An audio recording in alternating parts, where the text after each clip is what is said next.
Hello friends, இப்போ நம்ம வந்து வெயிட் பண்ணிட்டு இருக்கோம். செம்ம க்ரௌடு, நிரம்பி வழியுதுன்னு சொல்லலாம். காமிக்க எப்படி இருக்குதுன்னு பாருங்க.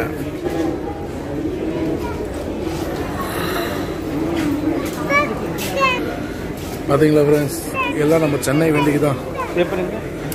எப்படி ஏற போகிறோம்னு தெரில. நம்ம வந்து C1 ஏசி சேர் தான் போட்டிருக்கோம்.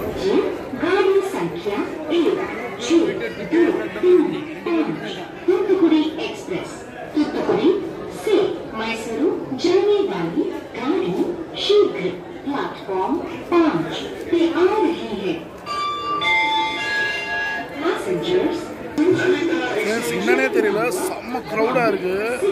இந்த மாதிரி க்ரௌட் நான் பார்த்தது இல்லைங்க ஃப்ரெண்ட்ஸ். வர வண்டி கரெக்டாக 8 மணி தான் உள்ளே வருவான் போல இருக்குது. 8 மணிக்கு வந்து 8:05 எடுத்துருவான் போல இருக்குது. 5 நிமிஷம் கூட நிற்பானா இல்லை 1 நிமிஷம் நிற்பானான்னு தெரியல. அவ்வளோ கரெக்டான டைமுக்குள்ளே வர போகிறான் போல். பார்ப்போம். ஹலோ ஃப்ரெண்ட்ஸ், நம்ம வந்து உள்ளே வந்துட்டோம் Chennai express. But heavy crowd. என்னால்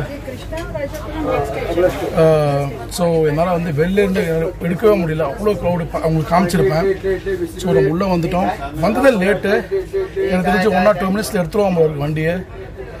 ஓகே, ஸோ உள்ளே எப்படி இருக்குது அப்படின்னு ஒரு காமிக்கிறேன். ரைட், சில நிறைய பேர் தெரிஞ்சிருக்கோம், தெரியாதவங்களுக்கு காமிக்கிறேன் பாருங்கள். இந்த பக்கம் வந்து பார்த்தீங்கன்னா ஃபுல்லாகவே 2 சீட்ஸ் இருக்குது. அந்த பக்கம் வந்து 3 சீட்ஸ் இருக்குது. நம்ம ஃபுட்டு ட்ரே அந்த மாதிரி கொடுத்துருக்காங்க ஆப்ஷன். இங்கே வந்து நம்ம வந்து வாட்டர் பாட்டிலுமே வச்சுக்கலாம். இங்கே சார்ஜிங் பாயிண்ட் இருக்குது. இங்கே வந்து நம்ம இந்த மாதிரி கர்டன்ஸ் நமக்கு ஜஸ்ட் லாக் பண்ணிட்டோம்னா வெயில் நம்ம தப்பிச்சுக்கலாம். ஃபுல்லாக ஏசி. ஸோ மேலே வந்து பார்த்தீங்கன்னா ரீடிங் பட்டன். இந்த லைட்டை நீங்கள் ஆன் பண்ணிங்கன்னா இட்ஸ் ரீடிங். நீங்கள் புக்ஸ் படிக்கிறோன்னா படிக்கலாம். அந்த மாதிரி விஷயங்கள் கொடுத்துருக்காங்க. மேலே ஃபுல் அண்ட் ஃபுல் லக்கேஜ், நீங்கள் வந்து லக்கேஜ் வச்சிடலாம். ஸோ அந்த ஆப்ஷனும் இருக்குது. அதேமாதிரி சிட் அண்ட் குஷன் வந்து பார்த்தீங்கன்னா ஜஸ்ட் எல்லா இதுலேயும் இருக்கா போல தான் எதுலேயும் கொடுத்துருக்காங்க. இது தனியாக ஸ்பெஷலாக சொல்கிறதுக்கு ஒன்றும் இல்லை. ஸோ 2 பேர் இங்கே கம்ஃபர்டபுளாக உட்காரலாம். அவ்வளோதான். ஓகேவா? கீழே வந்து ஃபுட்லெஸ் கொடுத்துருக்காங்க. That's it. இந்த ட்ரெயினுடைய ஜேர்னி பண்ணால் நமக்கு இங்கே பெங்களூர்லேருந்து சென்னை சென்ட்ரலுக்கு எவ்வளோ சார்ஜ் ஆகும், ட்ரெயின் ஃபேர் என்னதுன்றது இப்போ சொல்கிறேன். செகண்ட் சீட்டிங்கில் ஒரு ஆளுக்கு 155 ரூபா வரும். ஏசி சேரில் வந்து பார்த்தீங்கன்னா 560 ரூபா வரும். ப்ளஸ் ஆன்லைன் சார்ஜஸ் இருக்கும், பார்த்துக்கோங்க. ஃப்ரெண்ட்ஸ், இதுதான் ட்ரெயின் ஃபேரு. ரொம்பவே நான் சொல்ல போனால் நம்ம வரும்போது ஏசி டபுள் டக்கரில் வந்தோம். இப்போ போகும்போது ஏசி கோச்சு. பட் ஆனால் சென்னை எக்ஸ்பிரஸில் போயிட்டுருக்கோம். ரைட், வண்டி எடுத்துட்டான் ஃப்ரெண்ட்ஸ். மிஞ்சி போனால் 5 நிமிஷம் கூட கிடையாது. கரெக்டாக சொல்லணும்னா 8:16. ஆமாம், வந்தவன் லேட்டு. 5 நிமிஷம் டைம் கொடுத்து எடுத்துட்டான். 16 நிமிஷம் லேட் காட்டுறான். 16 நிமிஷம் வந்து சென்னை.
ஹலோ ஃப்ரெண்ட்ஸ், நம்ம வந்து ஹம்பி எக்ஸ்ப்ளோர் பண்ணிவிட்டு சூப்பராக ஒரு வெற்றிகரமாக முடிச்சுட்டு வந்துட்டோம். சென்ட்ரல் வந்தாச்சு. மணி 2 மணி ஆகுது. ஆஃப்டர்நூன் பிஃபோராக வந்துட்டான். ஸோ இந்த vlog இதோட முடிச்சுக்கிறேன். என் சேனலுக்கு முறையாக பார்க்குறவங்க நம்ம சேனல் சப்ஸ்கிரைப் பண்ணிக்கோங்க. பக்கத்துக்கு முடிஞ்சு அடிச்சு விடுங்க. அப்போ நான் போகிற வீடியோஸ்லேயுமே நோட்டிஃபிகேஷன் சேரும். ஓகேங்களா? ட்ராவல் எப்பயுமே நம்ம ட்ராவல் தான் பண்ண போகிறோம். ட்ராவல் சம்மந்தமான வீடியோஸ் உங்களுக்கு வேணும் அப்படின்னு நம்ம சேனல் சப்ஸ்கிரைப் பண்ணிக்கோங்க. ஓகே, அடுத்த vlogல பார்க்கலாம். See you. Bye-bye.